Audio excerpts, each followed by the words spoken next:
জিয়ারে আটকে রাখছিল ভুয়া মামলা 3 কোটি টাকার, তখন তালা খোলো নাই কেন? যে তালাটা কোন কোন আওয়ামী লীগের লোক খুলে দিছে? এত বিরতির দরকার নাই। বিএনপিকে ভোট সবাই দিছে, ফেরেস্তারা দোয়া করছে, হ্যাঁ জিনেরা দোয়া করছে, মাকলুকেরা দোয়া করছে। আমি মধুমতি গাঙে যখন ডুব দিলাম, মধুমতি গাঙে জিলানি, এস এম জিলানি টুঙ্গিপাড়ার যে এমপি হয়েছে, আল্লাহ তারে রাষ্ট্রপতি করুক, নাহলে সর্বনিম্ন একটা মন্ত্রী করুক। কেমনে? ওই যে শেখ হাসিনারে আসতে দিছিল, রাজনীতি চালু করে দিছিল, সমস্ত গণতন্ত্র খুলছে। উদার হও, এত উদার হইও না, ঠিক আছে?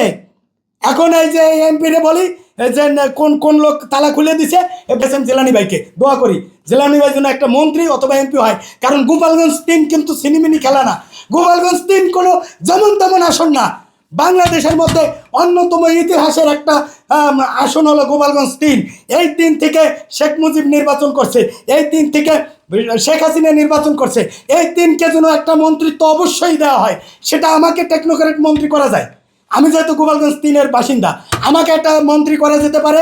আর রাষ্ট্রপতি যদি দেখা যায় যে রাষ্ট্রপতি হলে নজরুল ইসলাম খান, ডক্টর মঈন খান, এরা হলো আমার বংশের লোক, আমরা একই খান বংশ।